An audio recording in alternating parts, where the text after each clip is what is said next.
ഈ കാര്യത്തിൽ വരുന്ന എതിരഭിപ്രായമുണ്ടല്ലോ.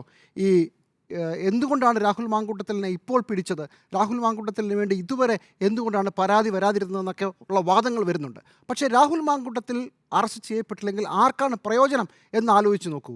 കഴിഞ്ഞ 48 മണിക്കൂറായി കേരളത്തിലെ മാധ്യമങ്ങൾ, പ്രത്യേകിച്ച് ദൃശ്യമാധ്യമങ്ങളും സോഷ്യൽ മീഡിയയും രാഹുൽ മാങ്കൂട്ടത്തിലുമായി ബന്ധപ്പെട്ടുള്ള ചർച്ചകളാണ് നടന്നുകൊണ്ടിരിക്കുന്നത്. സമയം തെരഞ്ഞെടുപ്പ് കാലം. ഈ തെരഞ്ഞെടുപ്പ് കാലത്ത് മറ്റുള്ള വിഷയങ്ങളെല്ലാം തൽക്കാലത്തേക്ക് അപ്രസക്തമായിരിക്കുന്നു.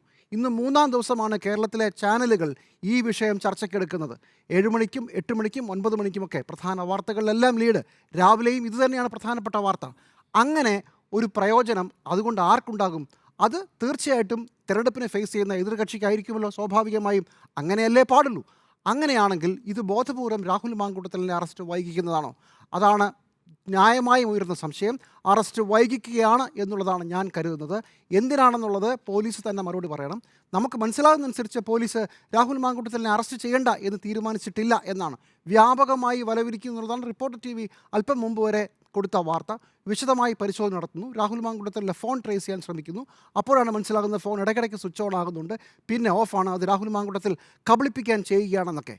കേരള പോലീസ് ഇത്രയും കഴിവുകെട്ട ഒരു സംവിധാനമാണോ? ഒരു സാധാരണ മനുഷ്യന് ഇങ്ങനൊരാൾക്കെതിരെ പരാതി വരാൻ പോവുകയാണെന്ന് അറിഞ്ഞാൽ സാധാരണ മാധ്യമപ്രവർത്തകർ പോലും ഇയാളെ ട്രാക്ക് ചെയ്യണമെന്ന് ആലോചിക്കുമ്പോൾ പോലീസ് എന്തുകൊണ്ട് ചെയ്തില്ല? കേരള പോലീസ് അത്രയ്ക്ക് കഴിവുകെട്ടവരാണ്? അല്ല. അങ്ങനെയാണെങ്കിൽ ആദ്യം അത് സമ്മതിക്കണം. അപ്പോൾ ഇത് മനഃപൂർവ്വമാണ്. ഇങ്ങനെ ഒരു ചർച്ച ഉണ്ടായിക്കോട്ടെ, ഇത് വ്യാപകമായി സജീവമായി നിൽക്കട്ടെ, ബാക്കി എല്ലാ ആരോപണങ്ങളും ഇതിൽ തൽക്കാലം മുങ്ങിപ്പൊക്കോട്ടെ എന്നുള്ളതാണ് കേരള പോലീസിൻ്റെയും കേരള പോലീസിൻ്റെ പിന്നിൽ നിൽക്കുന്ന പോലീസ് സംവിധാനത്തിൻ്റെയും സർക്കാരിൻ്റെയും പ്ലാൻ. തെരഞ്ഞെടുപ്പ് കാലത്തെ വളരെ എളുപ്പം കുറച്ച് ദിവസത്തേക്ക് ഹൈജാക്ക് ചെയ്യാൻ പറ്റുന്ന ഒരു സംവിധാനത്തിലേക്കാണ് കാര്യങ്ങൾ പോയത്.